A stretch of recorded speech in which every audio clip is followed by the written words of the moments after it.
Überall auf der Karte werden einem nur Bunker. Everywhere on the map, you only see bomb shelters. That's really quite extreme. You don't see attractions, restaurants, cafes, and bars as you usually do when using Google Maps. It seems like the only focus is on finding the nearest bomb shelter in case hell breaks loose. Wenn jetzt hier gleich die Hölle über einen hereinbricht.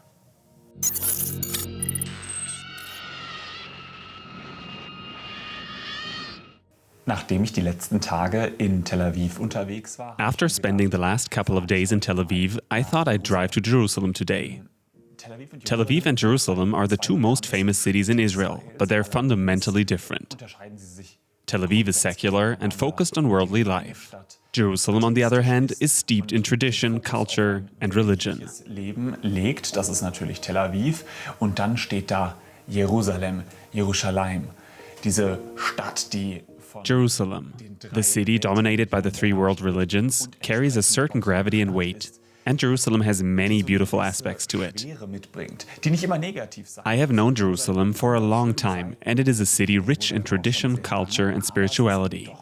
I asked myself if the people of this holy city deal with the constant threat of rockets and terrorist attacks differently than those in secular Tel Aviv. Tel Aviv.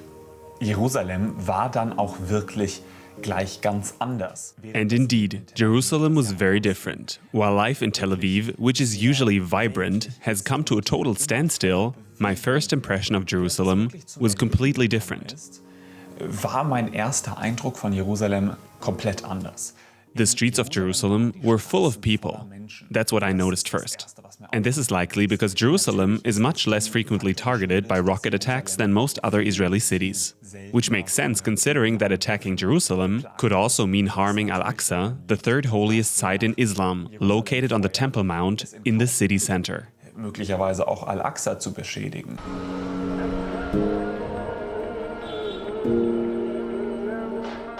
Die Menschen da gingen ganz The people of Jerusalem went about their daily business. The markets were bustling, the stores were crowded, and the city was alive with activity. und es herrschte einfach ein reges Treiben.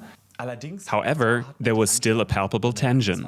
The increased police presence on the streets was one indication only that things were not entirely normal. fürchtet, Generally speaking, people in Jerusalem don't fear rockets as much as they fear stabbings or shootings by Islamist terrorists. They worry about the outbreak of another bloody intifada, a violent uprising that seeks to kill Jewish civilians. So while life indeed seemed to continue as usual, there was an underlying sense of alertness. das hin, möglichst zu verhindern, dass es da zu Gewalttaten kommt.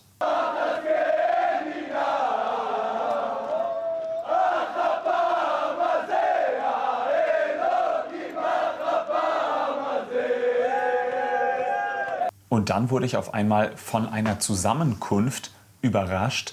Das war eine And then, unexpectedly, I came across a group of people dancing and singing. They were students from the West Bank, the area that some call Palestine, and others refer to as Judea and Samaria. The school had come to Jerusalem to celebrate life and to show resilience and to try to unite the country that is once again facing an existential threat. in der möglicherweise die Existenz bedroht ist.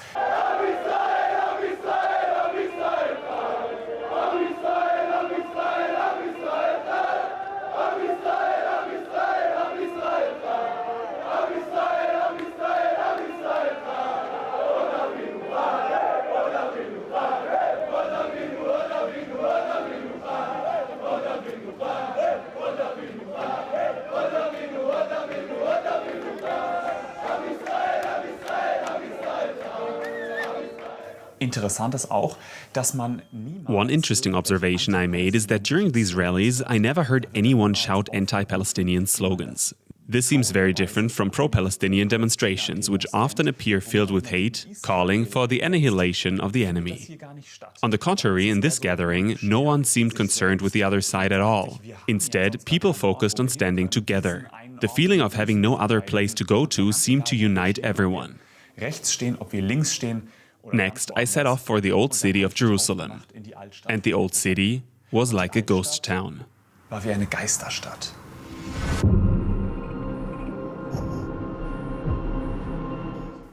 As I walked through the Christian quarter, I encountered only a handful of people.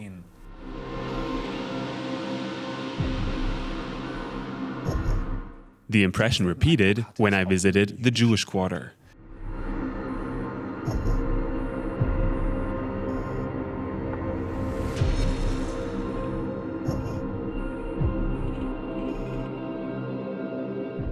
Und auch an der Klagemauer, also der heiligsten Stätte des Judentums. There was also an unprecedented emptiness at the Wailing Wall, the holiest site in Judaism. A loneliness I've never experienced before. Even during the COVID period, I've never seen the place so hopeless. It seemed as if people were avoiding the politically charged old city out of fear of attacks. Und dann habe ich mich zum Schluss noch aufgemacht und habe mir das muslimische Viertel angeschaut. In the end, I visited the Muslim quarter. In the Muslim quarter, there was more life. Not as much as during times of peace, but at least some stores were open and more people were shopping and frequenting the streets.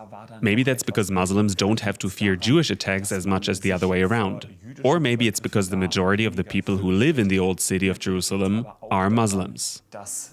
Die meisten Einwohner. The next few days will be tense. I'm trying to set up meetings with locals from different backgrounds. It's not easy to organize everything because, on the one hand, people stand together during these difficult times. But on the other hand, they're also wary of cameras. They still carry these emotions, these deep fears and worries. And showing them means stepping out of their comfort zone.